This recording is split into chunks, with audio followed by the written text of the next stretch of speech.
Voilà, on a rendu les clés et on a récupéré la caution. C'est fini, on est sans maison, mais avec une voiture. Parti pour 5 mois maintenant, on dort dans la voiture, on s'engueule parce qu'on n'a pas de place.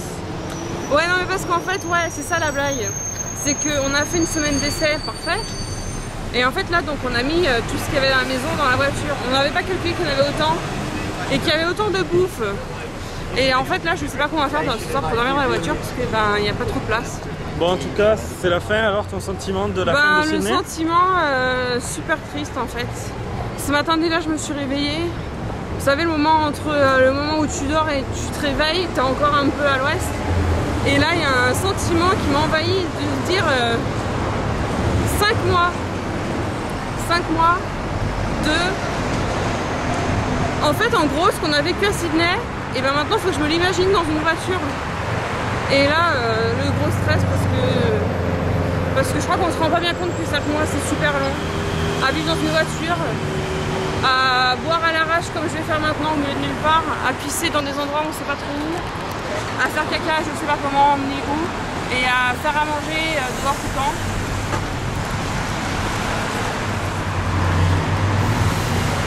Moi j'ai un peu stressé ce matin. Ouais. Et ça fait bizarre de dire au revoir à l'appartement, à notre rue. C'est notre rue là-bas. Ouais. Wattle Street. C'est notre quartier. C'est trop triste. Enfin, non, je sais pas comment ça marche maintenant. Et bref, j'ai versé ma larme quand on est parti quand même. Et puis bah, depuis ce matin, 9h30, 9h22 exactement, qu'on s'est réveillé. On n'a pas arrêté de nettoyer, ranger. Tout descendre dans la voiture, faire le coffre. On a fini pendant que le gars faisait l'inspection de l'appart. C'est pour dire à quel point on était tout juste C'est-à-dire qu'il vérifiait les fournitures, il vérifiait qu'il y avait encore les chaises et tous les trucs pendant que nous on passait l'aspirateur dans la... Et qu'on descendait le bordel dans la voiture, enfin bon. C'était ouais. Et après on allait chercher notre caution, donc ils nous doivent transférer sur ton compte bancaire là, en 48 heures. Et là, bah là ça va être aller acheter un poulet parce qu'il fait beau, on va manger du poulet et payer l'électricité, la dernière échéance. Et, voilà. Et après hop, c'est parti dans la voiture et on va rouler. Donc voilà, peut-être qu'on filmera avec vous le premier kilomètre, on sait pas. On verra, surprise. Bon bah voilà, c'était nos impressions, ça fait quand même bizarre de se dire on a passé 6 mois ici et on s'en va parce que c'était quand même une ville super où il y avait tout et... On se serait bien vu vieillir ici quand même. Voilà, alors là je vais filmer parce qu'en fait on a vu une vidéo sur je sais plus quel site de geek. Et en fait c'est les bouchons à mort. Et en fait en Russie ben, ils font comme ce qu'on est en train de faire. Ils font une marche arrière pour prendre la sortie la plus proche de l'autoroute pour éviter les bouchons qu'il y a devant. Et donc je trouve ça très rigolo qu'on se moquait en fait de la vidéo du gars, qu'on se disait putain ils sont abusés. Et qu'est-ce que t'es en train de faire? Marche arrière pour éviter les bouchons. Donc juste pour dire que ça fait un quart d'heure ou une demi... Bon ça fait quoi? Une heure qu'on est parti de Sydney. On est toujours là. Et voilà, et on est où? Au milieu des bouchons. Et on est plein à faire ça. Et voilà, et tout le monde maintenant fait la marche arrière et c'est à la mode, c'est rigolo, on s'éclate. Donc voilà, je voulais partager ce petit moment. Mais oui, il y a plein de gens, regardez, il y a des gens.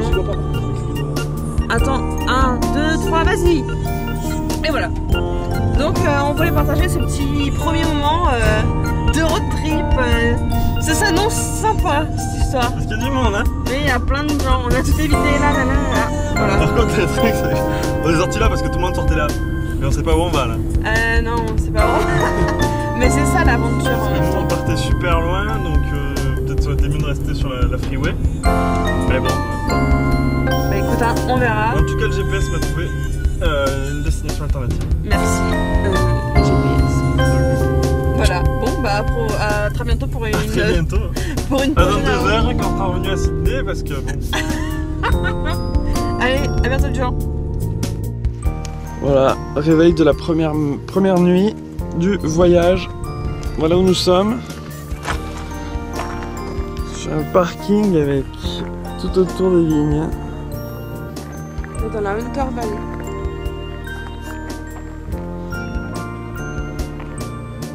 ça, franchement, ça fait plaisir de se réveiller maintenant. Ça met de bonne humeur. En plus, il y a les toilettes les plus propres du monde entier, juste à côté de la voiture. Il y a les vignes. Bon, à part que les toilettes, on n'a pas pu aller pendant la nuit parce que il y avait une bestiole qui était énorme à l'entrée.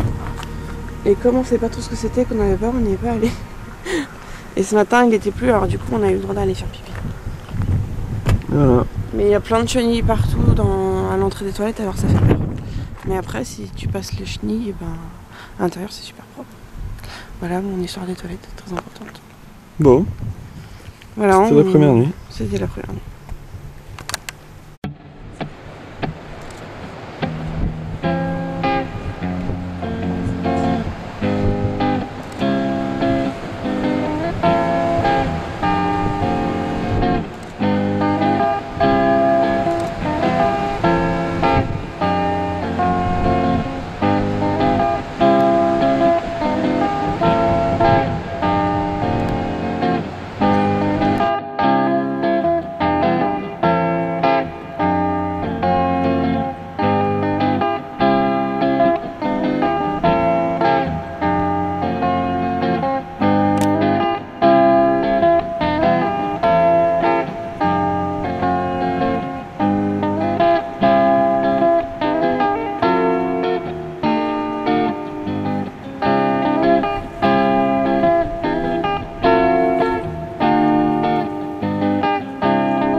Surfer Paradise. C'est la Gold Coast, tout ça là-bas jusqu'à Surfer Paradise. Il faut dire qu'on est au mois de... On est au mois de mai, c'est-à-dire... en plein automne. Plein automne. Et l'eau est bonne. Froid, bon,